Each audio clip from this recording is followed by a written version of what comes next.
ناظرین، ویڈیو شروع کرنے سے پہلے ایک بات بتانا چاہتا ہوں، وہ یہ ہے کہ اگر آپ کے دماغ میں کوئی سوال ہے اسلام کے متعلق، کوئی بھی سوال ہو، آپ پوچھ سکتے ہو، جواب دینے کی بھرپور کوشش کروں گا انشاءاللہ العزیز۔ بسم اللہ الرحمن الرحیم۔ اس چینل کو آپ کے دماغ میں ہونے والے ہر سوالات کے حل کے لیے کھولا گیا ہے، جو مجھے آپ کے ہاتھ سے لکھے ہوئے کومنٹ باکس میں ملیں گے۔ مسئلہ: چھوٹے بچوں کو پاخانہ پیشاب کے لیے ایسی جگہ بٹھلانا جہاں قبلہ کی طرف منہ یا پیٹھ ہو ناجائز ہے، اور اس کا گناہ بٹھلانے والے پر ہے۔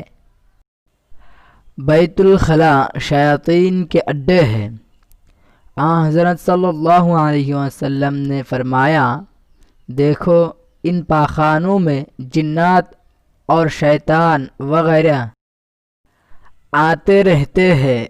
تم میں سے کوئی شخص جب پاخانہ کو جائے تو اس کو چاہیے کہ یہ دعا پڑھ لے: اللہم انی اعوذ بک من الخبث والخبائث، یعنی بیت الخلاء یعنی فرش، پاخانہ کرنے کی جگہ کو جنات اور شیاطین اپنا اڈا بنائے رکھتے ہیں، جہاں وہ آتے جاتے ہیں اور اس بات کا انتظار کرتے ہیں کہ کب کوئی شخص آئے اور اس کو وہ تکلیف پہنچائے اور فساد میں ڈالے، کیونکہ بیت الخلاء ایک ایسی جگہ ہے جہاں نہ صرف یہ کہ نجاست اور غلاظت کے سوا کچھ نہیں ہوتا، بلکہ انسان اپنا سطر کھول کر بیٹھ جاتا ہے اور ذکر اللہ نہیں کر سکتا۔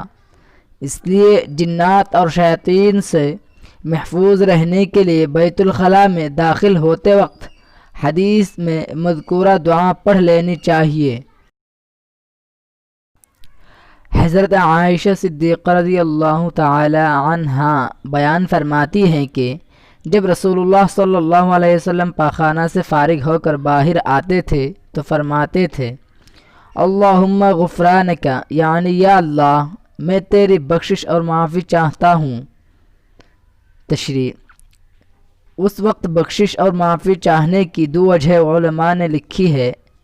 ایک تو یہ کہ حضرت صلی اللہ علیہ وسلم کی زبان مبارک پر ہر وقت اللہ تعالیٰ کا ذکر رہتا تھا، قضائے حاجت کرنے جیسی حالت کے علاوہ اور کسی حالت میں آپ صلی اللہ علیہ وسلم اس ذکر اللہ کو موقوف نہ رکھتے تھے، بس بیت اللہ میں ذکر اللہ کے قضا ہو جانے کو بھی آپ صلی اللہ علیہ وسلم اتنی اہمیت دیتے تھے کہ وہاں سے نکلتے ہی اللہ تعالیٰ سے مغفرت و معافی چاہتے تھے۔